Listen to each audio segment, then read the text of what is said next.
Hello, नमस्कार.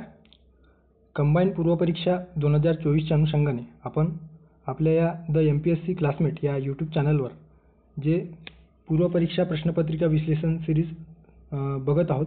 या अंतर्गत आपण 2018 ते 2023च्या दरम्यान आयोगाने जे वेगवेगळ्या विषयामध्ये वेगवेगळे प्रश्न विचारलेले होते ते आपण सविस्तर या ठिकाणी या व्हिडिओ लेक्चरच्या माध्यमातून त्या प्रश्नांचं विश्लेषण आपण करत आहोत. ओके.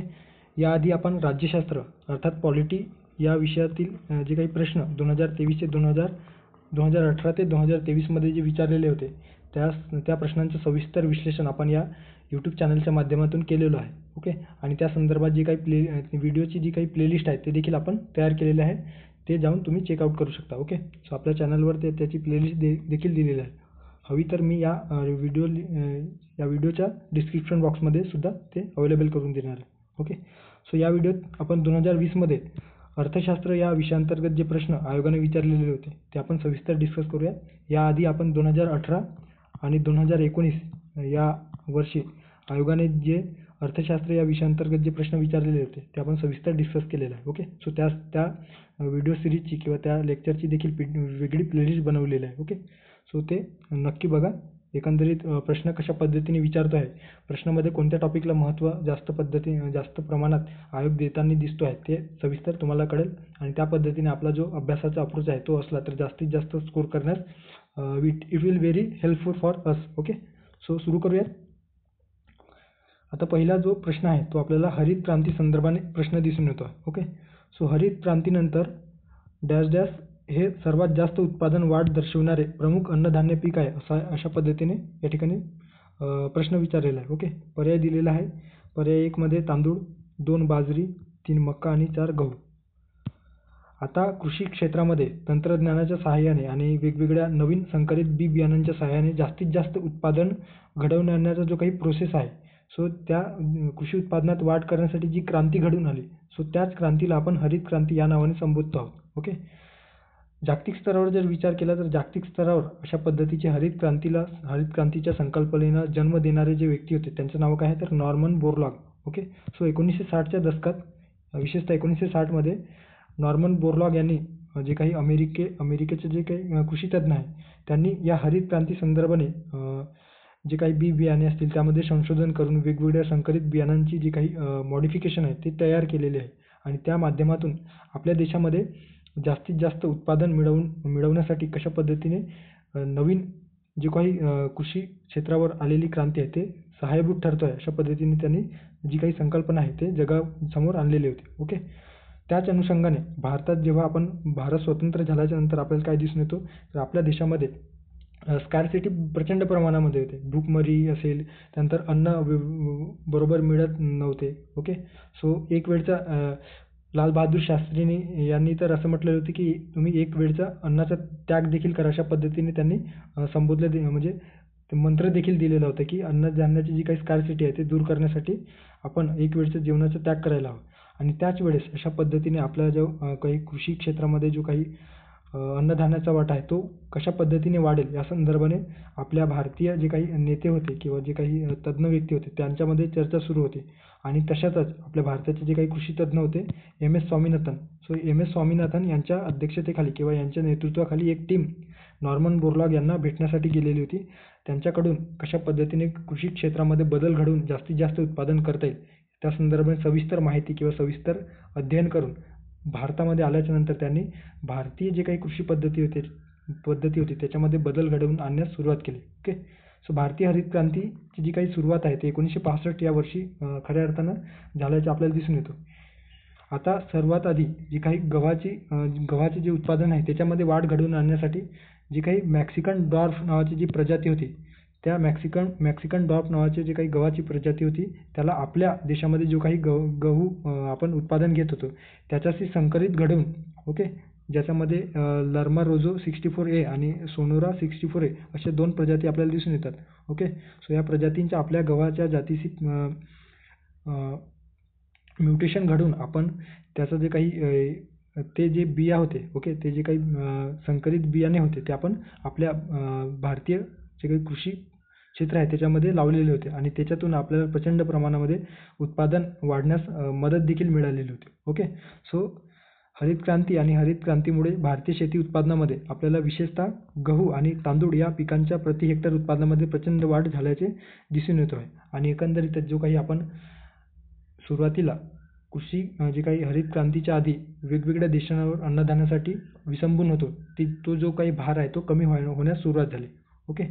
सो भारतामध्ये जर हरित क्रांतीचा अनुभव घेणारे क्षेत्र कोणते आहेत तर पंजाब, ओके, कृषी योग्य क्षेत्र ज्या ठिकाणी आपल्याला दिसून येतात हरियाणा आहे, राजस्थानमधील गंगानगरचा जो काही प्रदेश आहे, त्यानंतर उत्तर प्रदेशातील काही जिल्ह्यांमध्ये या पद्धतीचा अवलंब करण्यात आलेला होता. आणि महाराष्ट्राचा विचार केला तर महाराष्ट्रामध्ये हरित क्रांतीचे जनक अशा पद्धतीने विचारलं तर वसंतराव नाईक. या वसंतराव नाईक यांच्या काळामध्येच ही जी काही हरित क्रांती आहे ते हरित क्रांती म्हणजे अर्थात आपल्या कृषी अर्थव्यवस्थेमध्ये किंवा कृषी क्षेत्रात जास्तीत जास्त उत्पादन घडवून आणण्यास महाराष्ट्राने देखील आपला जो सहभाग आहे तो नोंदवलेला होता. ओके. सो जर आपल्याला प्रश्न विचारला की जागतिक स्तरावर हरित क्रांतीचे जनक तर नॉर्मन बोरलॉग, भारतातील हरित क्रांतीचे जनक MS स्वामीनाथन आणि महाराष्ट्रातील हरित क्रांतीचे जनक वसंतराव नाईक. आणि सर्वाधिक जास्त उत्पादन वाढ दर्शवणारे जे प्रमुख अन्नधान्य पीक होते ते होते गहू. ओके. सो गहू, त्यानंतर तांदूळ. सो गहू या ठिकाणी या प्रश्नात दिल्याप्रमाणे पर्याय क्रमांक 4 या प्रश्नाचे योग्य पर्याय असणार आहे किंवा योग्य उत्तर असणार आहे. ओके. त्यानंतरचा प्रश्न आहे राष्ट्रीय ग्रामीण रोजगार हमी कायदा ज्याला आपण नरेगा या नावाने संबोधतो, डॅश मध्ये अधिनियमित झाला. ऑक्टोबर 2001, त्यानंतर ऑक्टोबर 2002, तिसरा पर्याय आहे सप्टेंबर 2005 आणि चौथा पर्याय आहे सप्टेंबर 2011. आता जे काही महात्मा गांधी राष्ट्रीय रोजगार हमी कायदा हे जे काही कायदा आहे ते 2005 मध्ये पारित झाल्याचे आपल्याला दिसून येतो. ओके. सो याला मनरेगा या नावाने देखील संबोधले जातोय. पूर्वी याला राष्ट्रीय ग्रामीण रोजगार हमी कायदा अर्थात नरेगा म्हणून ओळखले जायचे. ओके. हे एक आपल्याला काय दिसून येतं तर कामाचं जे काही ग्रामीण भागामध्ये विशेषतः बेरोजगारीचा जो प्रमाण आहे ते बेरोजगारीचं प्रमाण कमी करून एक शाश्वत कामाचा जो काही अधिकार आहे तो प्राप्त करून देण्यासाठी हे जे काही योजना आहे ते योजना आपल्या केंद्र सरकारने विशेषतः राज्य सरकार आणि स्थानिक जे काही प्राधिकरण आहे त्यांच्या संयोगाने किंवा संयुक्त विद्यमाने किंवा आपण एक विशिष्ट सहकार्याने ही योजना संपूर्ण भारतामध्ये लागू करण्यासाठी ही योजना आणली गेली. ओके. आता या संदर्भाने एक ॲक्ट देखील पारित करण्यात आला. ओके. ज्याला आपण राष्ट्रीय रोजगार हमी किंवा नरेगा ॲक्ट म्हणत असतो. ओके. राष्ट्रीय ग्रामीण रोजगार हमी कायदा म्हणत असतो. ते 2005 मध्ये पारित करण्यात आलेला. ओके. आता अधिनियमित केव्हा झाला असा एकंदरीत प्रश्न आपल्याला या ठिकाणी विचारलेला आहे. 2001, 2002, 2011 आणि 2005. सो पर्याय याच्यामध्ये दिलेला आहे फक्त पर्याय क्रमांक 3 ज्याच्यात 2005 दिलेला आहे. ओके. आता ते सप्टेंबरमध्ये झालं का ऑक्टोबरमध्ये झालं ते दिलेलं नाही, मात्र तरीही आपण या प्रश्नाच्या योग्य पर्यायापर्यंत पोहोचू शकतो. ओके. हा जो कायदा आहे राष्ट्रीय ग्रामीण रोजगार हमी कायदा तो आपल्याला कधी पारित झाल्याचे दिसून येतो तर 23 ऑगस्ट 2005 रोजी. ओके. आणि नंबर जर विचारला 2005 मध्ये जो काही ॲक्ट पारित करण्यात आला तर किती नंबरचा ॲक्ट होता तर 42 नंबरचा. ओके. सो 42 नंबरचा ॲक्ट होता, हे देखील लक्षात ठेवा. यावर देखील आयोग प्रश्न विचारतो आहे. ओके. सो राष्ट्रपतींची जी काही स्वाक्षरी आहे किंवा जो काही संमती आहे ते आपल्याला कधी मिळाल्याचे दिसून येतं तर 5 सप्टेंबर 2005ला राष्ट्रपतींची स्वाक्षरी मिळाली. आणि अंमलबजावणी या ॲक्टची अंमलबजावणी कधी सुरू झाली तर 2 फेब्रुवारी 2006 रोजी यापासून या नरेगा ॲक्टची अंमलबजावणी सुरू झाल्याचे आपल्याला दिसून येतं. ओके. सो यावर प्रश्न विचारलेला आहे, कदाचित येणाऱ्या काळात आणखी विचारण्याची शक्यता आहे. ओके. कारण फ्रिक्वेंटली यावर सातत्याने प्रश्न विचारला जातो आहे. सो 2 फेब्रुवारी 2006 रोजी या नरेगा ॲक्टची अंमलबजावणीला सुरुवात झाली. यामध्ये प्रत्येक ग्रामीण कुटुंबाला दरवर्षी किमान 100 दिवसांचा जो काही रोजगाराची जी काही हमी आहे ते या अंतर्गत देण्यात येतो. ओके. यासाठी विशेष म्हणजे रिस्पॉन्सिबल कोण आहे तर ग्रामीण विकास मंत्रालय याकडे या संदर्भाने जबाबदारी देण्यात आलेली आहे. आणि स्थानिक पातळीवर किंवा स्थानिक स्तरावर विचार केला तर जे काही कामासंदर्भाने रोजगार हमी कामासंदर्भाने जी काही रिस्पॉन्सिबिलिटी आहे ते ग्रामीण भागातील ग्रामपंचायतकडे देण्यात आलेलं आहे. ओके. अशा पद्धतीने ग्रामीण रोजगार हमी योजना संदर्भात आपल्याला माहिती असणे गरजेचं आहे. त्यानंतरचा प्रश्न आहे खालीलपैकी कोणती केंद्र सरकारची थकीत देयता नाही. अशा पद्धतीने थकीत देयता नाही अर्थात लायबिलिटीज नाही. ओके. सो लायबिलिटीज आणि कर्ज यामध्ये भिन्नता आहे. कधी आपण लायबिलिटीजला आपण कर्ज कन्सिडर करून आपण त्याला अंतर्गत किंवा बाह्य कर्ज अशा पद्धतीने या प्रश्नाचा किंवा अशा पद्धतीने जर प्रश्न विचारला तर त्यामध्ये आपली फसगत होऊ शकते. ओके, सो त्यामुळे आपल्याला लायबिलिटीज काय आणि कर्ज काय त्या संदर्भात आपल्याला माहिती असणे गरजेचं आहे. ओके, सो खालीलपैकी कोणती सरकारची थकीत देयता नाही. थकीत देयता म्हणजे काही जे भविष्यात परत करावे लागतात त्याला आपण थकीत देयता किंवा त्यालाच लायबिलिटी म्हणत असतो. ओके, सो नाही अशा पद्धतीने विचारलेलं आहे. अंतर्गत कर्जे, बाजार कर्जे, कोषागार विवरणपत्रे आणि चौथा पर्याय आहे विदेशी मदत. ओके, सो लायबिलिटीज अर्थात दायित्व आणि कर्ज यांच्यातील प्राथमिक फरक असा आहे की दायित्व हे एक आपल्याला विस्तृत संकल्पना दिसून येतो, तर जे काही कर्ज आहे ते कर्जाला आपण संकुचित संकल्पनेमध्ये त्याचा समावेश करतो. ओके, या लायबिलिटीजमध्ये कर्ज तर येतात, सोबत नुकसान भरपाई असते, त्यानंतर इत्यादी जे काही बॉन्ड्स वगैरे येतात जे गव्हर्नमेंट वेगवेगळ्या सेक्टरकडून किंवा वेगवेगळ्या व्यापारी वर्गाकडून संस्थेकडून उचल केलेलं असतं. सो त्या भविष्यात आपल्याला त्याच्या व्याज स्वरूपामध्ये असेल किंवा ते भविष्यात आपल्याला फेडायचं असतात, म्हणून आपण त्याला लायबिलिटीज म्हणत असतो. ओके, ज्यामध्ये लघु बचत योजना आहे, भविष्य निर्वाह निधी आहे, त्यानंतर औद्योगिक विकास बँकेकडून जे काही बॉन्ड्स वगैरे घेतलेले असतील, ट्रेजरी वगैरे घेतलेले असतील ते, तेल विपणन कंपन्यांच्या माध्यमातून जे काही सिक्युरिटीज जे काही गव्हर्नमेंटने घेतलेले असेल ते परत करायचे असतात. म्हणून अशा पद्धतीने जे काही भविष्यात परत करावयाच्या जे काही गोष्टी किंवा बाबी ज्या सरकार आपल्याकडे ठेवतो आहे.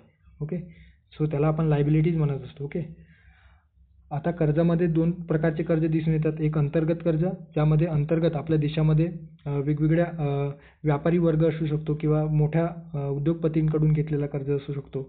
ओके, त्यानंतर आहे बँकिंग, जे सार्वजनिक बँका आहेत त्यांच्याकडून घेतलेला कर्ज, सो त्याला अंतर्गत कर्ज म्हणत असतो. आणि बहिर्गत कर्ज अर्थात आंतरराष्ट्रीय कर्ज कसे असतात तर बाहेरच्या जे काही आंतरराष्ट्रीय स्तरावर जे वित्तीय संस्था आहेत, वर्ल्ड बँक आहे, IMF आहे, यांच्याकडून जेव्हा आपण कर्ज घेतो तर ते आपल्याला आंतरराष्ट्रीय कर्ज आपण त्याला म्हणत असतो. आणि अंतर्गत कर्ज, बाह्य कर्ज किंवा जे काही इतर देणी आहे जे भविष्यात परत करायचे आहेत त्यालाच आपण लायबिलिटीज म्हणत असतो. ओके, सो दायित्व.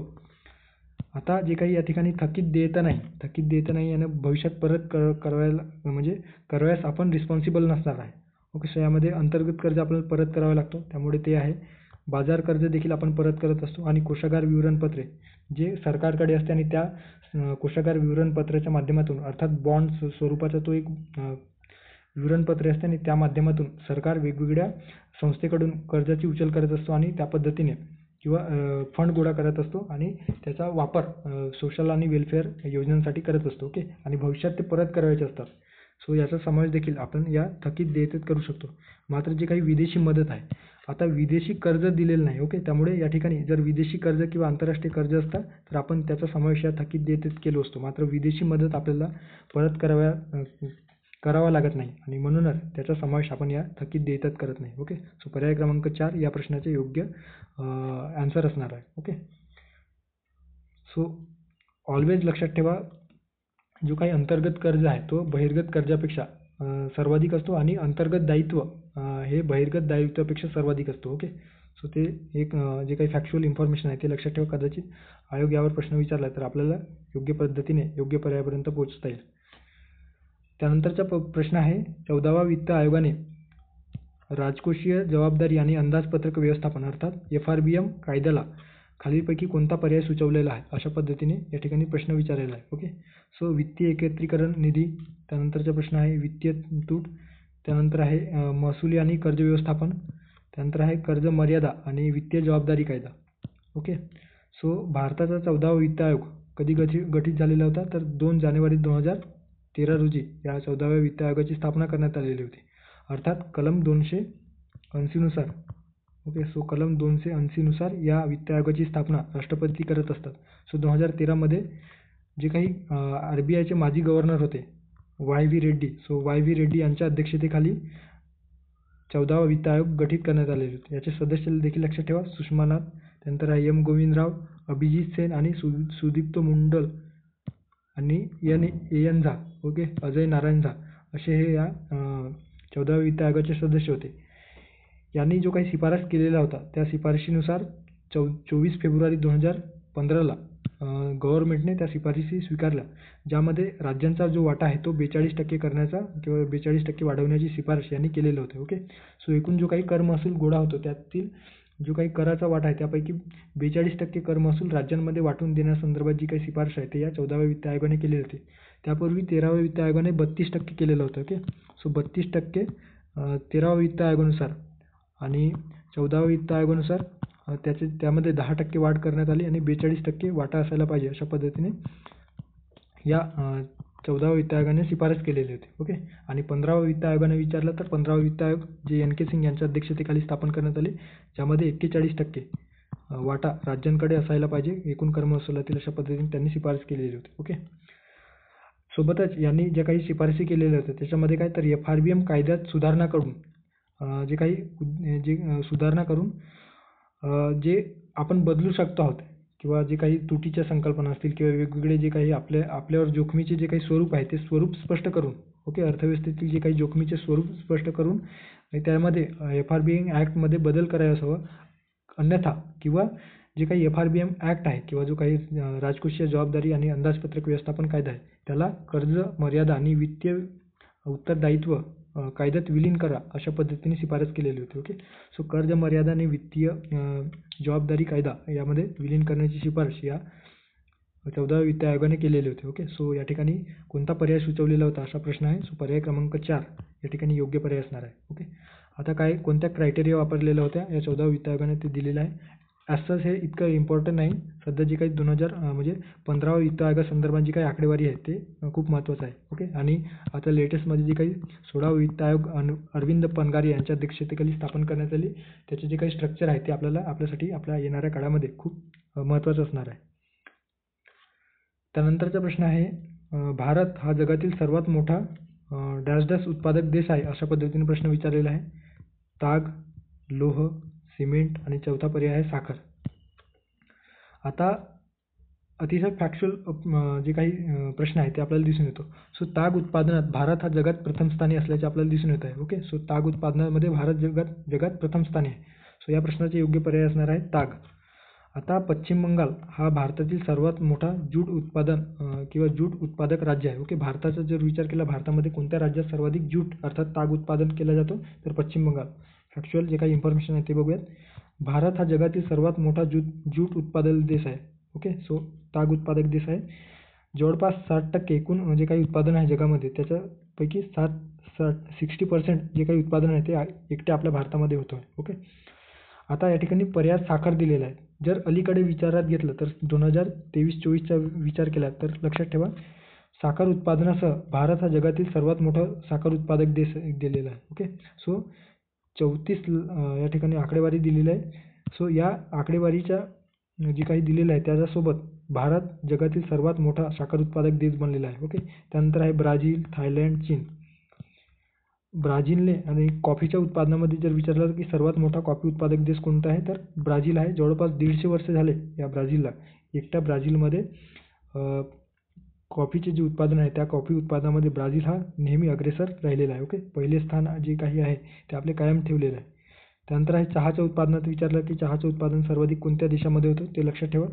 42% एकूण उत्पादनाच्या 42% चीनमध्ये, त्यानंतर भारत. ओके, सो चहाच्या उत्पादनात भारताचा दुसरा क्रमांक लागतो तर पहिला क्रमांक आहे चीनचा. त्यानंतर सर्वात मोठा तांदूळ उत्पादक देश. ओके, भात उत्पादक देशामध्ये सर्वात जो काही अग्रेसर आहे तो चीन आणि त्यानंतर आपला देश भारत. ओके, त्यानंतर आहे इंडोनेशिया. सो अशा पद्धतीने फॅक्च्युअल जे काही इन्फॉर्मेशन आहे ते लक्षात ठेवा. कदाचित यावेळेस 2020मध्ये ताग उत्पादनासंदर्भात विचारलेला आहे. त्यानंतर येणाऱ्या काळामध्ये कंबाईनमध्ये कदाचित यावर देखील प्रश्न विचारला जाऊ शकतो. ओके, सो अलीकडील जे काही रेफरन्सेस आहेत त्यानुसार हे आकडेवारी आहेत त्यानुसार आपण हे जे काही फॅक्च्युअल इन्फॉर्मेशन आहे त्या ठिकाणी दिलेलं आहे. खूप महत्त्वाचं आहे. तुम्ही स्क्रीनशॉट वगैरे घेऊन ते नोट डाऊन करू शकता. त्यानंतरचा प्रश्न आहे 1950-51 ते 2013-14 या काळात स्थूल राष्ट्रीय उत्पादनातील द्वितीय क्षेत्राचा वाटा. द्वितीय क्षेत्र म्हणजे काय, secondary sector. Okay, so secondary सेक्टरचा जो काही वाटा आहे किंवा हिस्सा आहे तो किती टक्क्याने वाढला अशा पद्धतीने या ठिकाणी फॅक्च्युअल आणि आकडेवारी बेस प्रश्न विचारलेला आहे. ओके, पर्याय दिलेला आहे 16.6 ते 26.2. पर्याय 2मध्ये दिलेला आहे 30.6 ते 59.2. त्यानंतर 3मध्ये 16.9 ते 36.2 आणि पर्याय 4मध्ये दिलेला आहे 15.6 ते 36.2. आता 1950-51चा जर विचार केला तर आपल्याला आपल्या जे काही भारताच्या अर्थव्यवस्थेतील जे काही GDP आहे त्या GDPमध्ये काय दिसून येतं तर प्राथमिक क्षेत्राचे योगदान सर्वाधिक असल्याचे दिसून येतं. ओके, सो प्राथमिक सेक्टरमध्ये काय दिसून येतं तर ज्यामध्ये शेती आहे, वनीकरण आहे, मासेमारी इत्यादी जे व्यवसाय आहेत ते आपल्याला प्राथमिक क्षेत्रामध्ये दिसून येतो. आणि एकंदरीत भारताचा या काळामध्ये 1950-51 मध्ये प्राथमिक क्षेत्राचा जो वाटा होता तो 55.2% होता आणि द्वितीय क्षेत्राचा विचारलं तर 16.6% त्यावेळेस 1950-51च्या दरम्यान होता. ओके, त्यानंतर आहे 2013-14चा विचार केला तर 2013-14 मध्ये काय दिसून येतं तर प्राथमिक क्षेत्राचा वाटा 55 वरून 21 मध्ये घटताना आपल्याला दिसून येतो.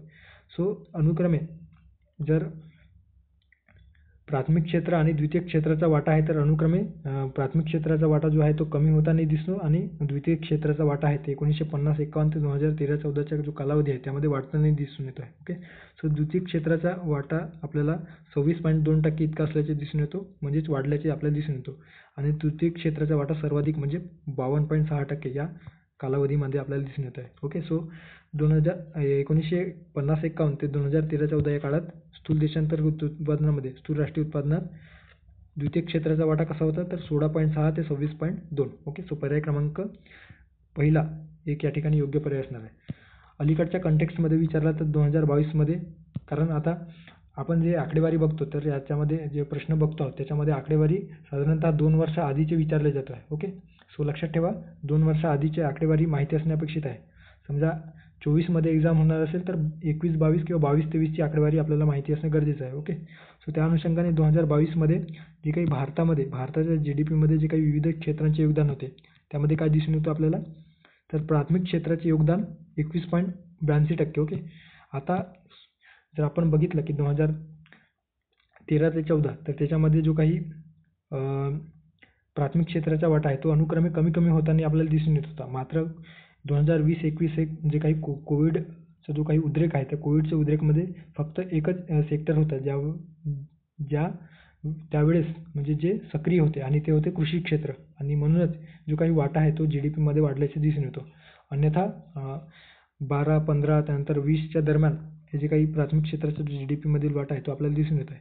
दुय्यम क्षेत्राचा वाटा 2022 मध्ये 24.9% होता आणि तृतीय क्षेत्राचा वाटा 53.89% असल्याचे आपल्याला दिसून येत आहे. ओके, सो त्यानंतर कोविडच्या नंतर जेव्हा परत जे काही व्यवसाय आहे, आर्थिक क्षेत्र किंवा आर्थिक जो काही प्रोसेस आहे तो सुरू व्हायला सुरुवात झाली आणि अलीकडे IT सेक्टरला इतकी तेजी आली की त्याचा जो काही योगदान आहे तो प्रचंड प्रमाणात आपल्याला वाढल्याचे दिसून येत आहे. ओके, सो अशा पद्धतीने या ठिकाणी या प्रश्नाचे योग्य पर्याय असणार आहे पर्याय क्रमांक पहिला. त्यानंतर पुढच्या प्रश्नाकडे जाऊयात. या प्रश्नात आपल्याला तेंडुलकर समिती संदर्भाने प्रश्न विचारलेला आहे. 2011-12 मध्ये भारतातील दारिद्र्य रेषेखालील लोकसंख्येचे शेकडा प्रमाण किती होते अशा पद्धतीने प्रश्न विचारलेला आहे. ओके, सो तेंडुलकर समितीनुसार 2011-12 मध्ये भारतातील दारिद्र्य रेषेखालील लोकसंख्येचे जे प्रमाण आहे ते किती होय अशा पद्धतीने दिलेलं आहे. ओके, या संदर्भाने आपण आपल्या या YouTube चॅनलवर राज्यसेवा पूर्वपरीक्षेसाठी जे काही इकॉनॉमिक्स संदर्भाने रिव्हिजन सिरीज बनवलेली आहे त्यामध्ये आपण दारिद्र्य जो काही प्रकरण आहे ते सविस्तर अभ्यासलेलं आहे. ओके, हवी तर तुम्ही त्या ठिकाणी ते व्हिडिओ बघितल्याच्या नंतर तुम्हाला तेंडुलकर समिती आहे, त्यानंतर रंगराजन समिती आहे, त्यानंतर वेगवेगळ्या समिती स्थापन झालेल्या आहेत त्याविषयी जे काही फॅक्च्युअल बेस्ड प्रश्न विचारतोय ते सहज देता येईल. ओके, सो ते जाऊन नक्की तुम्ही बघू शकता. आता जे काही सुरेश तेंडुलकर यांच्या अध्यक्षतेखाली जो काही दारिद्र्यविषयक समिती स्थापन झालेली होती ते आपल्याला डिसेंबर 2005 मध्ये झाल्याचे दिसून येतं. नियोजन आयोगाने सुरेश तेंडुलकर यांच्या अध्यक्षतेखाली ही समिती गठीत केलेली होती ज्यामध्ये R. राधाकृष्णन, सुरंजन सेनगुप्ता, राघव गाईया हे 3 सदस्य होते. ओके, त्यांनी आपला जो अहवाल आहे तो 27 नोव्हेंबर 2009ला सादर केलेला होता. त्यांनी वेगवेगळ्या शिफारसी केलेल्या आहेत. ओके, ते आपण ऑलरेडी जे याआधी आपण व्हिडिओ सिरीज बघितलेले आहे त्यामध्ये आपण ते सविस्तर डिस्कस केलेले आहे. अन्न या घटकाबरोबरच त्यांनी शिक्षण आणि आरोग्याचे जे काही घटक आहेत त्यांचा देखील समावेश करा अशा पद्धतीने शिफारस केलेली होती. आता 2011-12 नुसार ग्रामीण भागामध्ये 816 रुपये आणि दैनिक दरडोई जो खर्च आहे तो ग्रामीण भागामध्ये 27 रुपये अशा पद्धतीने त्यांनी सुचवलेलं होतं. तर शहरी भागामध्ये 1000 रुपये आणि दैनिक दरडोई जो खर्च आहे तो 32 रुपये. ओके, आता भारतातील एकूण दारिद्र्याचे जे प्रमाण आहे ते 2011-12 मध्ये किती होतं तर 21.9%. ओके, 21.9% 9% अशा पद्धतीने त्यांनी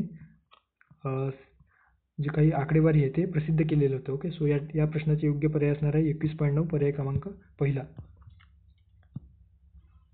त्यानंतरचा प्रश्न आहे राष्ट्रीय लोकसंख्या धोरण 2000चे जे काही तात्कालिक ताबडतोबीचे जे काही उद्दिष्ट आहेत त्या संदर्भाने प्रश्न विचारलेला आहे. Okay, so national population policy 2000 या अंतर्गत 3 प्रकारचे उद्दिष्टे ठरवण्यात आलेले होते, ज्यामध्ये कोणते तीन प्रकारचे उद्दिष्ट दिसून येतात नॅशनल पॉप्युलेशन पॉलिसी 2000. सो 3 प्रकारचे उद्दिष्ट दिसून येतात. एक आहे ताबडतोडीचे म्हणजे जे काही इमिजिएट, ओके, तातडीचे उद्दिष्टे ज्याला आपण म्हणत असतो. ओके, तातडीचे उद्दिष्टे. त्यानंतर आहे दुसरा मध्यावधी, यावर आयोगाने सातत्याने प्रश्न विचारले त्यामुळे सविस्तर माहिती असणे अपेक्षित आहे. आणि दीर्घकालीन. ओके, सो दीर्घकालीन उद्दिष्ट असे 3 प्रकारचे उद्दिष्टे ठरवण्यात आलेले होते. ओके, सो तातडीच्या उद्दिष्टांमध्ये काय तर जे काही आरोग्याच्या जे काही पायाभूत सुविधा आहे त्या आरोग्याच्या पायाभूत सुविधामध्ये विशेषतः डिलिव्हरी संदर्भात असेल किंवा प्रजोत्पादनासंदर्भात जे काही सेवा आहेत ते विकसित करणे आणि आरोग्याच्या जे काही ग्रामीण भागातील सुविधा आहेत ते विकसित करणे हे तातडीचे उद्दिष्ट होते. मध्यावधीमध्ये 2010 पर्यंत काही 14 प्रकारचे उद्दिष्ट गाठायचे होते आणि दीर्घकालीन उद्दिष्टामध्ये 2045 पर्यंत लोकसंख्या स्थिरीकरण करणे हे या दीर्घकालीन नॅशनल पॉप्युलेशन पॉलिसीचे उद्दिष्ट होते. ओके, सो या ठिकाणी आपल्याला तात्कालिक म्हणजे तातडीचे उद्दिष्ट विचारलेलं आहे. ओके, सो पर्याय काय दिलेला आहे आता या ठिकाणी बघू शकता. आरोग्याच्या पायाभूत सुविधांच्या गरजांची पूर्तता करणे व मूलभूत प्रजनन आरोग्य सुविधा उपलब्ध करणे. त्यानंतर ब दिलेला आहे एकूण प्रजनन दर हा बदलीच्या दरातील पातळी इतका कमी करणे आणि सर्व मुलांचे सार्वत्रिक लसीकरण पूर्ण करणे. सो कोणते तातडीचे उद्दिष्ट होते? फक्त आणि ब, फक्त क, फक्त ब, फक्त.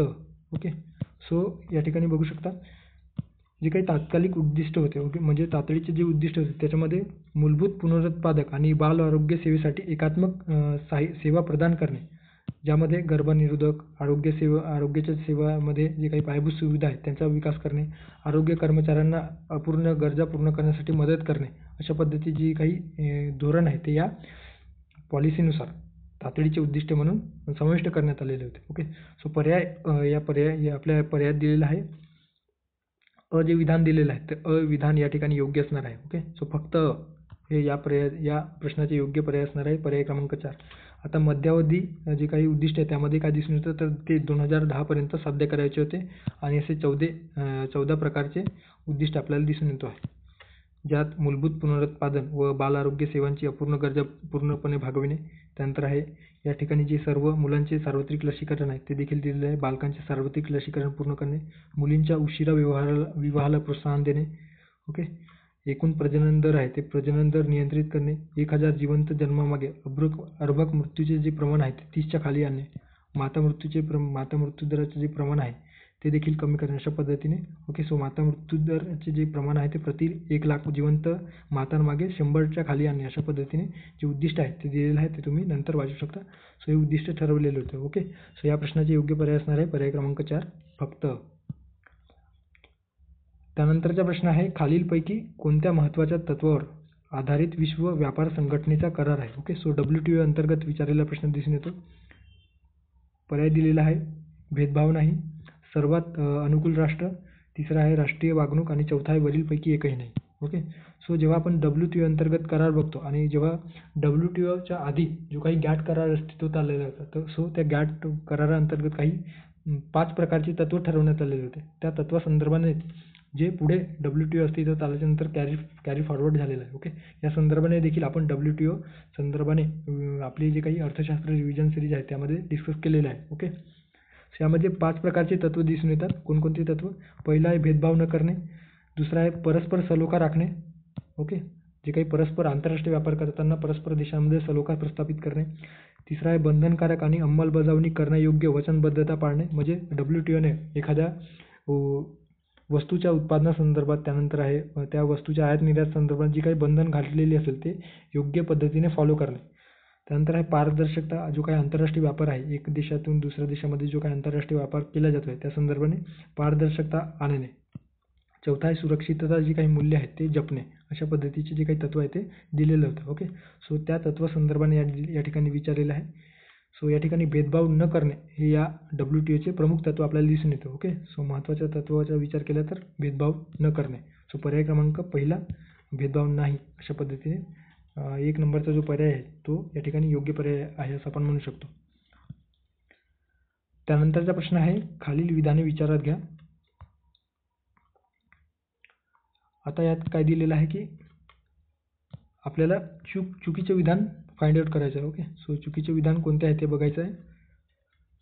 आता राष्ट्रीय कृषी विकास योजना, ओके, सो ज्याला आपण RKVY म्हणत असतो, याची जी काही सुरुवात आहे ती 11व्या पंचवार्षिक योजनेच्या काळात सुरू झाली अशा पद्धतीने या ठिकाणी दिलेलं आहे. ओके, सो 11व्या पंचवार्षिक योजनेच्या काळात ही राष्ट्रीय कृषी विकास योजना सुरू झाली का.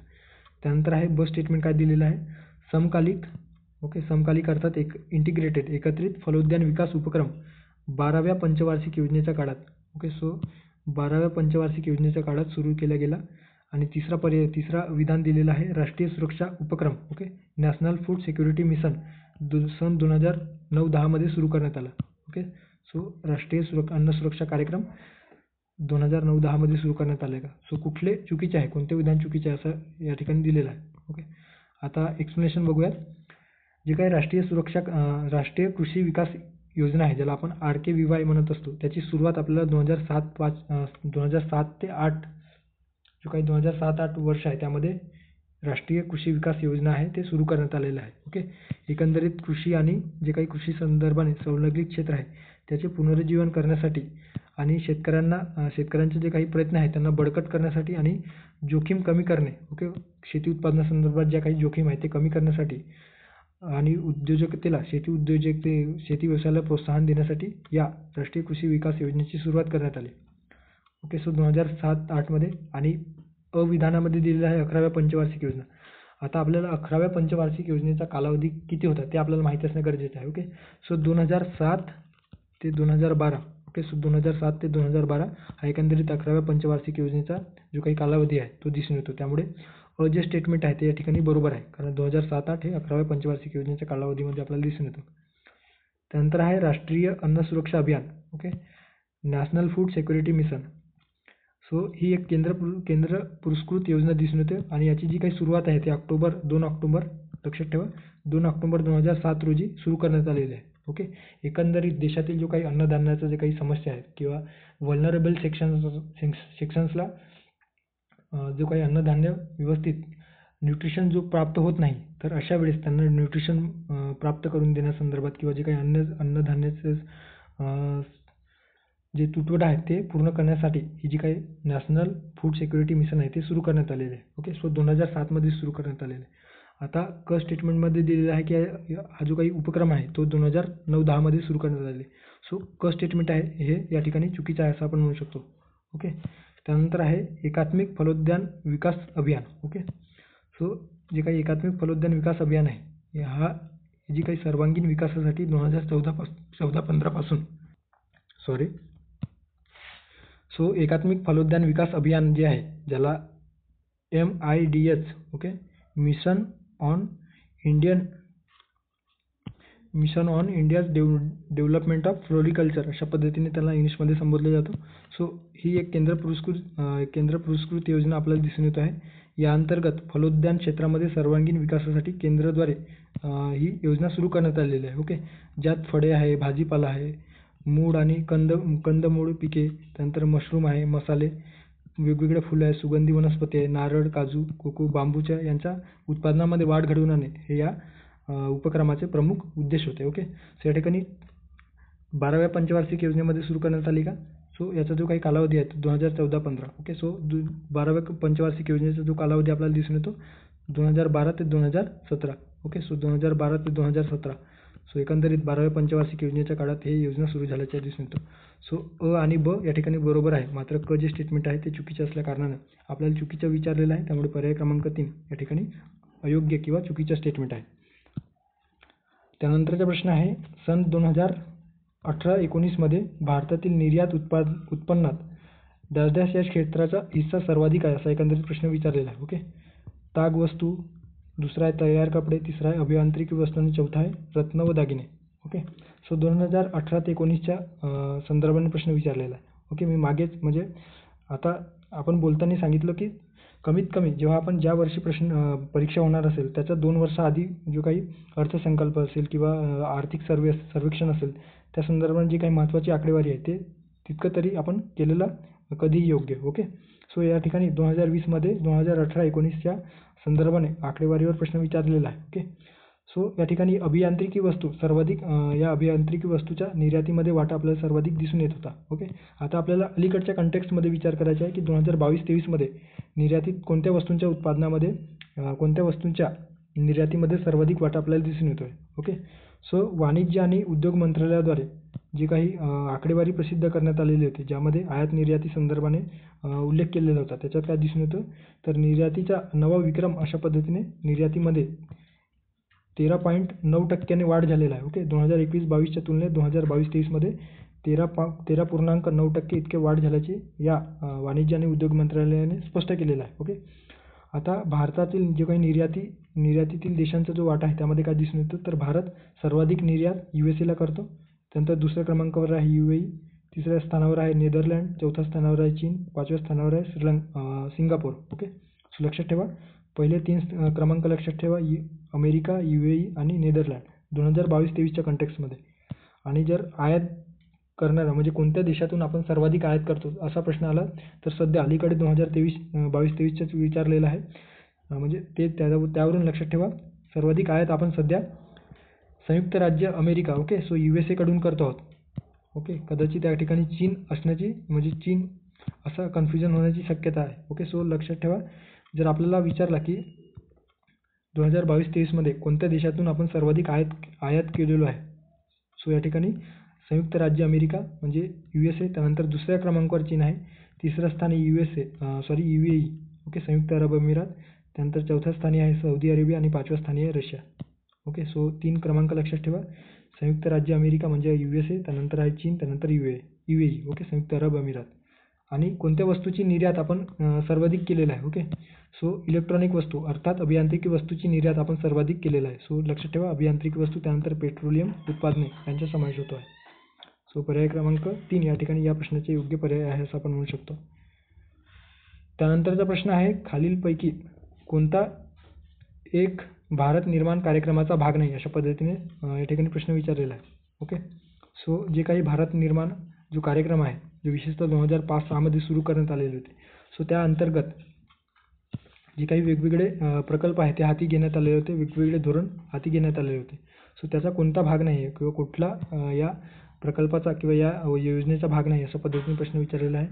पर्याय दिलेला आहे जलसिंचन, दुसरा आहे ग्रामीण विद्युतीकरण, तिसरा आहे ग्रामीण भागात शाळा आणि चौथा आहे ग्रामीण रस्ते. ओके, आता या ठिकाणी दिलेलं आहे ग्रामीण निर्माण भारत निर्माण ही राज्य सरकारे पंचायत राज संस्थांसह भारत सरकारद्वारे सुरू करण्यात आलेली आणि विशेषतः ग्रामीण पायाभूत सुविधांसाठी सुरू केलेली ही कालबद्ध योजना आपल्याला दिसून येतो. याची जी सुरुवात आहे ती आपल्याला 2005 रोजी झाल्याचे आपल्याला दिसून येतं. यामध्ये पाणी पुरवठा असेल, स्वच्छ जे ड्रिंकिंग वॉटर आहे त्याचा समावेश होतो. त्यानंतर आहे सिंचन ओके जलसिंचनाच्या जे काही सोयीसुविधा आहे ते पुरवणे, रस्त्यासंदर्भात जे काही डेव्हलपमेंट प्रोजेक्ट्स आहेत ते प्रोजेक्ट्स हाती घेणे. त्यानंतर आहे दूरध्वनी कनेक्टिव्हिटी ओके जे दूरध्वनी कनेक्टिव्हिटी आहे दूरसंचार आहे त्या दूरसंचार जो सेक्टर आहे त्याला विकसित करणे. ग्रामीण विद्युतीकरण ग्रामीण गावातील गाव पातळीवर प्रत्येक घरापर्यंत जी काही विद्युतीकरण आहे ते पोहोचवण्याचे जो काही उपक्रम आहे ते अंतर्गत घेण्यात आलेले होते. त्यानंतर गृहनिर्माण ओके असे जे काही प्रमुख 6 सेक्टर आहेत. ओके, सो या प्रमुख 6 क्षेत्रांचा विचार या ठिकाणी करण्यात आलेला होता. ओके, लक्षात ठेवा पाणी पुरवठा, सिंचन, रस्ते, नंतर आहे दूरध्वनी कनेक्टिव्हिटी, ग्रामीण विद्युतीकरण आणि गृहनिर्माण. ओके, सो या 6 क्षेत्रांचा विचार केलेला होता. या योजनेत शिक्षणाचा समावेश नव्हता. ओके, सो या योजनेत शिक्षणाचा समावेश नव्हता आणि तेच आपल्याला विचारलेलं आहे की कोणत्या भागाचा समावेश कोणत्या क्षेत्राचा समावेश या योजनेअंतर्गत नव्हता. पहिला आहे जलसिंचन होता का? नक्की होता. त्यानंतर आहे दुसरा ग्रामीण विद्युतीकरण हे देखील आपल्याला दिसून येतो. ग्रामीण भागात शाळा स्थापन करणे अशा पद्धतीच्या या कार्यक्रमाअंतर्गत समावेश केलेला होता का? तर नाही, त्यामुळे चुकीचे असणार आहे ग्रामीण भागातील शाळा.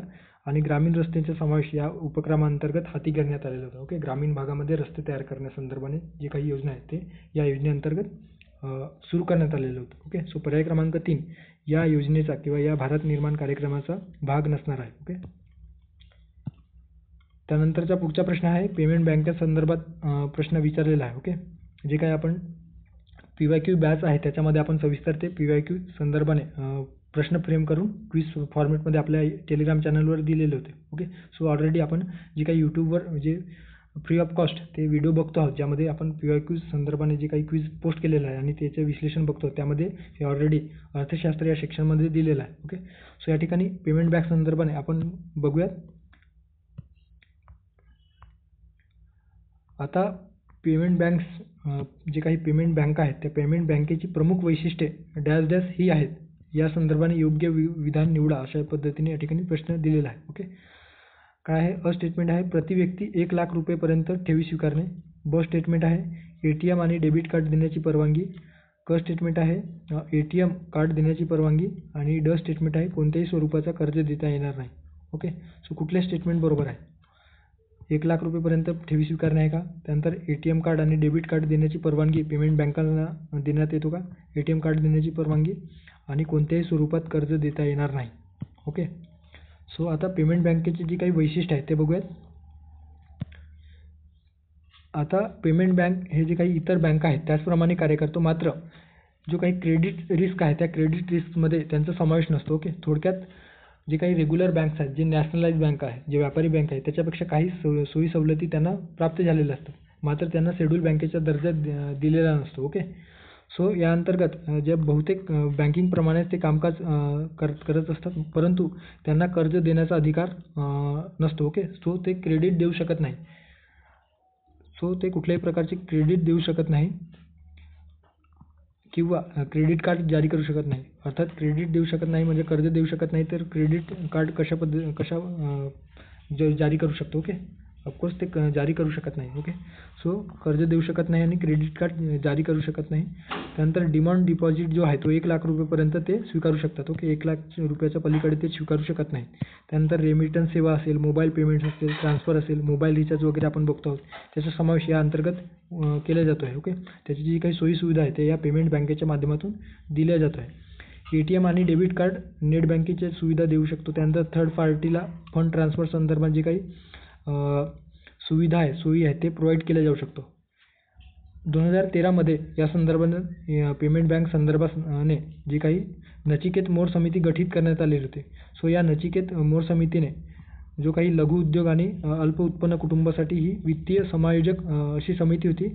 या समितीच्या शिफारशीनुसारच देशामध्ये पेमेंट बँका सुरू व्हायला पाहिजे अशी शिफारस त्यांनी केलेली होती आणि त्या अनुषंगाने सेंट्रल गव्हर्नमेंटने आणि एकंदरीतच RBIने ते जे काही शिफारशी आहे ते स्वीकारलेल्या आहेत.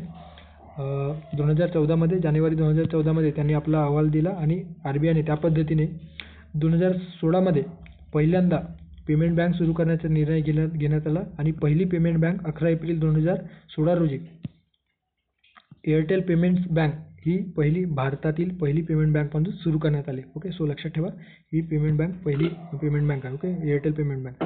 सध्या जर विचार केला तर किती पेमेंट बँक आहेत? सो 6 पेमेंट बँका सध्या अस्तित्वात आहेत. Airtel payment bank, India post payment bank, त्यानंतर आहे Fino payment bank, Paytm payment bank, NSDL payment bank आणि जिओ पेमेंट बँक. सो हे 6 पेमेंट बँक सध्या अस्तित्वात आहे. ओके, सो त्या संदर्भाने जर फॅक्च्युअल विचारलेलं असेल की खालीलपैकी कुठला पेमेंट बँक अस्तित्वात नाही किंवा कोणकोणते पेमेंट बँक सध्या अस्तित्वात आहेत, त्या संदर्भाने या ठिकाणी ॲडिशनल इन्फॉर्मेशन दिलेलं आहे. ओके, सो या ठिकाणी ब जे स्टेटमेंट आहे, ब स्टेटमेंटमध्ये जे दिलेलं आहे त्याच्यात काय दिलेलं आहे की ATM कार्डवर डेबिट कार्ड देण्याची परवानगी. तर ATM कार्ड डेबिट कार्ड दिला जातो. ओके, सो ब जे स्टेटमेंट आहे ते ब स्टेटमेंट या ठिकाणी बरोबर असणार आहे.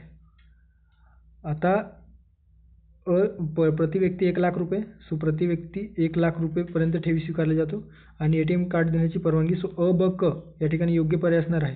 ओके, सो अ, ब, क या ठिकाणी मात्र कोणत्याही स्वरूपात कर्ज देता येणार नाही अशा पद्धतीने ड जे स्टेटमेंट आहे ते या ठिकाणी चुकीचे असणार आहे. ओके, सी वैशिष्ट्य अ, ब, क. आता चुकीनं या ठिकाणी जे हायलाइटेड केलेलं आहे ते झालेलं आहे, चुकीचं आहे. अ, ब, क या प्रश्नाचे योग्य आन्सर असणार आहे. ओके, आता जर या ठिकाणी डेबिट कार्डच्या ऐवजी क्रेडिट कार्ड असं दिलेलं असतं तर ते चुकीचं स्टेटमेंट राहिलेलं असतं. ओके, सो या ठिकाणी ATM आणि डेबिट कार्ड देता येतो, मात्र क्रेडिट कार्ड आणि कोणत्याही स्वरूपाचे कर्ज देता येत नाही. त्यामुळे ड स्टेटमेंट चुकीचं आहे. तर ड स्टेटमेंट चुकीचं असल्या कारणाने पर्याय क्रमांक 1, 3 आणि 4 हे पर्याय एलिमिनेट झाले आणि फक्त पर्याय क्रमांक 2 आपल्याकडे शिल्लक उरलेला आहे. ओके, सो पुढचा प्रश्न आहे रंगराजन समिती, परत पॉवर्टी अर्थात दारिद्र्य संदर्भाने प्रश्न विचारलेला आहे. ओके, रंगराजन कमिटी 2014 नुसार 2011-12 ग्रामीण व शहरी भागासाठी दारिद्र्य रेषा व्याख्या ही दरडोई रुपये डॅश डॅश. तर या ठिकाणी आपल्याला विचारलेलं आहे की दारिद्र्य रेषा जी काही निश्चित करण्यात आलेली आहे रंगराजन कमिटीनुसार, तर ग्रामीण भागातील दारिद्र्य रेषा आणि शहरी भागातील दारिद्र्य रेषा जो काही कॅलरी निकषानुसार त्या कॅलरी निकष प्राप्त करण्यासाठी जो काही एकंदरीत खर्च येतो, मासिक खर्च आणि दरडोई प्रतिदिन खर्च, त्यानुसार या ठिकाणी प्रश्न विचारलेला आहे. सो दारिद्र्य रेषेनुसार जी काही व्याख्या केलेली आहे त्याच्यामध्ये दरडोई प्रतिदिन खर्च अशी निश्चित करण्यात आलेली आहे, अशा पद्धतीने प्रश्न आहे. सो डॉक्टर जी काही श्री रंगराजन आहे त्यांची जी काही त्यांच्या अध्यक्षतेखाली 24 मे 2012 रोजी नियोजन आयोगाने, ओके थोडा झूम करू द्या म्हणजे व्यवस्थित दिसेल.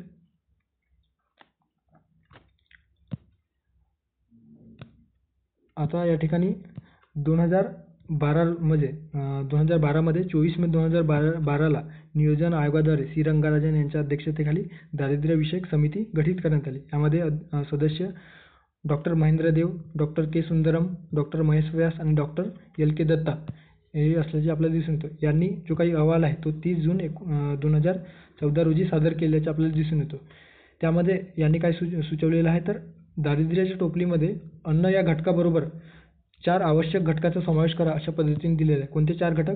शिक्षण आहे, कपडे आहेत, निवारा आणि वाहन खर्च, या 4 घटकांचा समावेश या दारिद्र्याच्या टोपलीमध्ये असायला पाहिजे अशा पद्धतीने शिफारस केलेली आहे. त्यांनी मॉडिफाईड मिक्स रिकॉल पिरियडच्या माध्यमातून दारिद्र्य संदर्भाने मोजमाप केल्याचे आपल्याला दिसून येतो. ओके, सो 2011-12 मध्ये जेव्हा त्यांनी दारिद्र्य संदर्भात जी मोजमाप केलेली आहे त्यामध्ये कॅलरी जो निकष आहे तो 2400 ऐवजी 2155 कॅलरी निकष दारिद्र्य निकष ठरवलेला आहे. आणि ते खर्च तेवढे निकष प्राप्त करण्यासाठी किंवा तो कॅलरी निकष प्राप्त करण्यासाठी ग्रामीण भागामध्ये एका व्यक्तीला किती खर्च येतो त्या संदर्भात दिलेला आहे. सो मासिक खर्च 972 रुपये, तर प्रतिदिन खर्च 32 रुपये दिलेला आहे. ओके, सो प्रतिदिन खर्च 32 रुपये या ठिकाणी दिलेला आहे, ते लक्षात घ्या.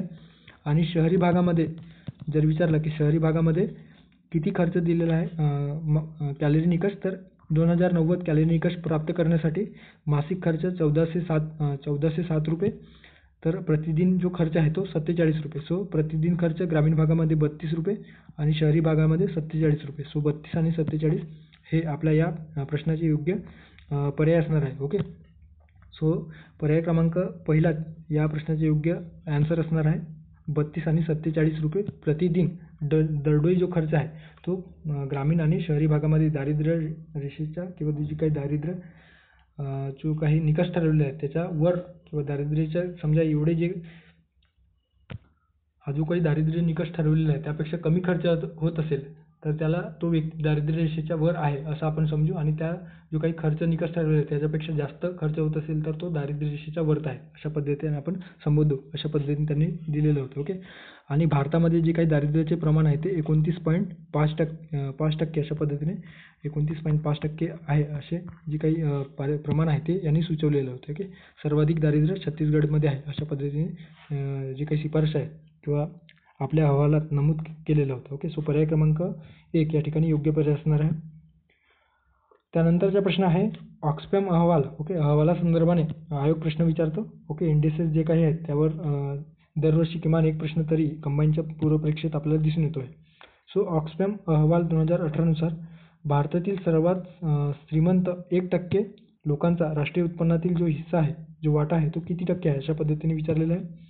आणि 2018च्या कंटेक्स्टमध्ये विचारलेला आहे. ओके, 41%, 35%, 73% की 83%. ओके, सो या ठिकाणी या प्रश्नाचे योग्य पर्याय असणार आहे 73%. ओके, सो 2018मध्ये जो काही ऑक्सफॅमने जो अहवाल प्रसिद्ध केलेला होता त्यामध्ये भारतातील 1% श्रीमंत लोकांकडे जो एकूण राष्ट्रीय उत्पन्नाचा जो वाटा आहे तो 73% वाटा त्यांचा या लोकांकडे किंवा या लोकांमुळे एकंदरीत त्यांचा जो वाटा आहे तो दिसून येतो. अशा पद्धतीने स्टेटमेंट दिलेलं आहे. ओके, किती प्रचंड मोठी विषमता, आर्थिक विषमता या ठिकाणी आपल्याला दिसून येतो. ओके, ऑक्सफॅम इंडिया 2023च्या अहवालानुसार काय, तर ऑक्सफॅम इंडिया 2023चा जो अहवाल प्रसिद्ध करण्यात आला 2023मध्ये, ते 2021मध्ये जे काही आकडेवारी गोळा करण्यात आलेली आहे त्यानुसार प्रसिद्ध करण्यात आलेलं आहे. ओके, सो त्याचं नाव दिलेलं आहे सर्व्हायव्हल ऑफ द रिचेस्ट.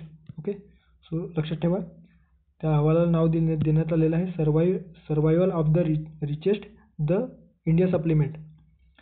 यामध्ये या अहवालात नमूद करण्यात आले आहे की श्रीमंत आणि गरीब यांच्यातील जी काही दरी जे आहे ते खरोखरच वाढत असल्याचे सिद्ध करण्यात आलेलं आहे. ओके, आता यामध्ये काय दिलेलं आहे की 2021मध्ये भारतातील पहिल्या 1% लोकांकडे एकूण संपत्तीच्या 40.5%हून अधिक संपत्ती आहे. ओके, फक्त तुम्ही या ठिकाणी विचार करा की केवळ 1% जे श्रीमंत लोक आहेत त्यांच्याकडे जी एकूण भारतातील जी संपत्ती आहे त्या संपत्तीच्या 40.5%हून जास्त संपत्ती त्या लोकांकडे आहे. ओके, आणि जे लोकसंख्या उर्वरित 50% जी काही लोकसंख्या आहे त्यांच्याकडे एकूण संपत्तीच्या केवळ 3% संपत्ती दिसून येतो.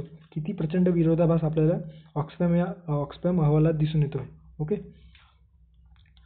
आता हे जे काही ऑक्सफॅम अहवाल आहे किंवा ऑक्सफॅम जी संस्था आहे ते कधी स्थापन झालेली आहे, तर ब्रिटिशांद्वारे किंवा ब्रिटिशद्वारे ह्या संस्थेची स्थापना झालेली आहे. ओके, सो ब्रिटन अंतर्गत किंवा जे काही ब्रिटिश कॉलनीज होते त्या ठिकाणी अशा पद्धतीची जी काही संस्था आहे किंवा त्या देशाकडून जो काही आकडेवारी ती गोळा केली जाते त्याची स्थापना आपल्याला 1995मध्ये झाल्याचे दिसून येतो.